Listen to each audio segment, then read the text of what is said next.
పద్మాసన స్థితే దేవి పరబ్రహ్మస్వరూపిణి పరమేశి జగన్మాత మహాలక్ష్మి నమోస్తుతే. జ్యోతిషాభిమానులందరికీ నమస్కారం. మాసఫలం కార్యక్రమానికి స్వాగతం. 2026 జూలై నెలలో ద్వాదశ రాశుల వారి యొక్క మాస ఫలితాలు. 2026 జూలై మాసంలో కర్కాటక రాశి వారి యొక్క మాస ఫలితాలు. ఈ కర్కాటక రాశి వారికి ఈ జూలై మాసం మిశ్రమ ఫలితాలను అందిస్తోంది. ఈ 2026 జూలై మాసంలో కర్కాటక రాశి వారికి కుజుడు, బుధుడు, గురువు, శుక్రుడు 4 గ్రహాలు అనుకూలంగా సంచరిస్తూ మంచి ఫలితాలు అందిస్తున్నాయి. 50% సుఫలితాలకు, లాభాలకు, అవకాశాలకు ఎక్కువ అనుకూల వాతావరణం కనిపిస్తుంది. ఇక 2026 జూలై మాసంలో ఈ కర్కాటక రాశి వారికి సూర్యుడు, శని, కేతువు, రాహువు కూడా ప్రతికూలంగా సంచరిస్తూ 50% ప్రతికూల ఫలితాలని, ఆటంకాలని, ఇబ్బందుల్ని ఇచ్చే వాతావరణం ఉంది. ప్రధానంగా అనుకూల గ్రహాలను కనుక పరిశీలించినప్పుడు 2026 జూలై మాసంలో ఈ కర్కాటక రాశి వారికి పంచమ దశమాధిపతి అయినటువంటి కుజుడు ఈ నెలంతా కూడా లాభభావంలో అనగా వృషభ రాశిలో సంచరించడం వల్ల మీ ఆలోచనలు కలిసి వస్తాయి. సంతాన విషయంలో శుభవార్తలు అందుకుంటారు. భూవాహన లాభాలు అందుకుంటారు. రియల్ ఎస్టేట్ రంగంలో మంచి లాభాలు వస్తాయి. లాభసాటి ప్రయాణాలు చేస్తారు. తృతీయ వ్యయాధిపతి అయినటువంటి బుధుడు ఈ నెలంతా జన్మరాశిలో కర్కాటక రాశిలో సంచరించడం వల్ల జన సహకారం బాగుంటుంది. వ్యాపార లావాదేవీలు అనుకూలంగా ఉంటాయి. వ్యాపారపరమైనటువంటి విషయాలంతా మరింతగా విస్తరిస్తాయి. వృత్తి ఉద్యోగ వ్యాపారాల్లో మంచి అభివృద్ధిని, ఆదాయాన్ని అందుకుంటారు. ఆర్థికంగా బలపడతారు. షేరు మార్కెట్లు కానీ, ఆర్థిక లావాదేవీలు కానీ మీకు అనుకూలంగా ఉన్నాయి. షష్టమ భాగ్యాధిపతి అయినటువంటి గురువు ఈ నెలంతా కూడా అనగా జన్మరాశిలోనే కర్కాటక రాశిలోని గురువు సంచరించడం వల్ల జన సంబంధాలు పెరుగుతాయి. విద్యార్థులకు మంచి ఫలితాలు వస్తాయి. పోటీ ప్రపంచంలో నూతన అవకాశాలను అందుకుంటారు. విజయాలు సాధిస్తారు. సమాజంలో గౌరవ మర్యాదలు అందుకుంటారు. ఉన్నత చదువులకు వెళ్తారు. వృత్తి ఉద్యోగ వ్యాపారాల్లో మంచి అభివృద్ధిని, ఆదాయాన్ని సాధించుకుంటారు.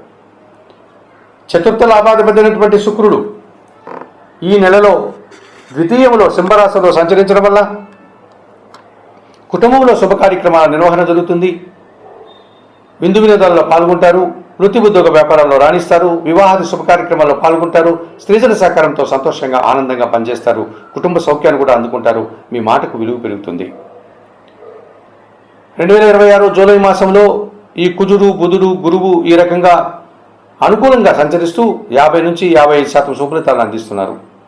మరి ప్రతికూలంగా సంచరించేటువంటి గ్రహాలను పరిశీలిస్తే 2026 జూలై మాసంలో కర్కాటక రాశి వారికి ద్వితీయాధిపతి అయినటువంటి సూర్య భగవానుడు ఈ నెలంతా కూడా వ్యయములో అనగా 2026 జూలై నెల 16వ తారీఖు వరకు వ్యయములో మిథున రాశిలో సంచరిస్తాడు.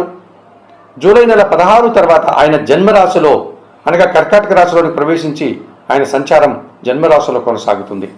ఈ రకంగా వ్యయములో కానీ, జన్మరాశిలో కానీ రవి సంచారం మీకు అనుకూల ఫలితాలను ఇవ్వదు. మీ మాటల వల్ల అపార్థాలు, ముఖ్యంగా అధికారులతో మనస్పర్ధలు వస్తుంది. అభిప్రాయ భేదాలకు తావిస్తారు. మీరు అధికారుల సహకార లోపం కనిపిస్తుంది. తండ్రితో అభిప్రాయ భేదాలు వస్తుంది. తండ్రితో మనస్పర్ధలు వస్తుంది. కుటుంబంలో తండ్రితోనూ అధికారులతోనూ కూడా మీరు 2 రకాలుగా అశాంతికి గురయ్యే సంఘటనలు జరగడానికి అవకాశం ఉంది. పనివారం పెరిగిపోతుంది. ఆర్థిక సమస్యలు కూడా అధికమవుతాయి. ఇక సప్తమ అష్టమాధిపతి అయినటువంటి శని ఈ నెలలో భాగ్యములో మీనరాశిలో సంచరించడం వల్ల జీవిత భాగస్వామితో కానీ, వ్యాపార భాగస్వాములతో కానీ మనస్పర్ధలకు అవకాశం ఉంది. పనివారి సహకార లోపం కనిపిస్తుంది. వృత్తి ఉద్యోగ వ్యాపారంలో పనిభారం అధికమవుతుంది. వ్యవసాయ రంగంలో పనిచేసేటువంటి పనివారికి కానీ, కూలీలకు కానీ, రైతులకు కానీ ఇబ్బందికర పరిస్థితులు ఎదురవుతాయి. ద్వితీయంలో సింహరాశిలో కేతువు సంచారం ఉంది. కుటుంబపరమైనటువంటి నిరాశను, మీ మాటల వల్ల కొన్ని ఇబ్బందుల్ని ఎదుర్కొనే వాతావరణం ఉంటుంది. చాలా విషయాలు మిమ్మల్ని నిరాశను కలిగిస్తాయి. అష్టమములో కుంభరాశిలో రాహు సంచారం వల్ల దుబారా ఖర్చులు, దుబారా ఆలోచనలు, అనారోగ్య సమస్యలు, విదేశీ వ్యవహారాలు ప్రతికూలంగా ఉన్నాయి. మోసపూరితమైనటువంటి వ్యక్తులతో మీరు సావాసం చేయడం వల్ల కొన్ని ఇబ్బందులు ఎదుర్కొనే వాతావరణం కూడా కనిపిస్తుంది ఈ అష్టమ రాహు వల్ల. మరి 2026 జూలై మాసంలో కర్కాటక రాశి వారు తప్పనిసరిగా గ్రహరాజు అయినటువంటి సూర్య భగవానుడికి, కర్మకారకుడైనటువంటి శని భగవానుడికి, ఛాయాగ్రహాలైనటువంటి రాహు కేతువులకి మీరు పరిహారాలు నిర్వర్తించుకోవాల్సినటువంటి ఆవశ్యకత కనిపిస్తుంది. 2026 జూలై మాసంలో కర్కాటక రాశి వారు ద్వితీయ కేతు దోషం నుంచి బయటపడడానికి, అష్టమ రాహు దోషం నుంచి బయటపడడానికి వాయులింగేశ్వర క్షేత్రమైనటువంటి అనగా పంచభూత శివలింగాల్లో ఒకటైనటువంటి వాయులింగేశ్వర క్షేత్రమైనటువంటి శ్రీకాళహస్తీశ్వర ఆలయానికి వెళ్ళి ఆలయంలో అందుబాటులో ఉండే రాహుకేతు పూజలు నిర్వర్తించుకోండి. అంత దూరం వెళ్ళలేని వారు నిత్య గణపతి ఆరాధన, కనకదుర్గాదేవిని దర్శించడం వల్ల కొంతవరకు ఈ రాహుకేతు దోషం నుంచి మీరు బయటపడడానికి అవకాశం ఉంటుంది. ఇక భాగ్యములో శని దోషం ఉంది.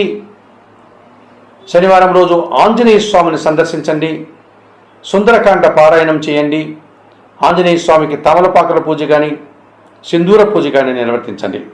వ్యయములోనూ జన్మరాశిలోనూ రవి సంచారం ఉంది కనుక ప్రతిరోజు ఉదయాన్నే నిద్రలేసి ఉదయించే సూర్య భగవాన్ని దర్శించి నమస్కరించుకోండి, ఆదిత్య హృదయం చదువుకోండి,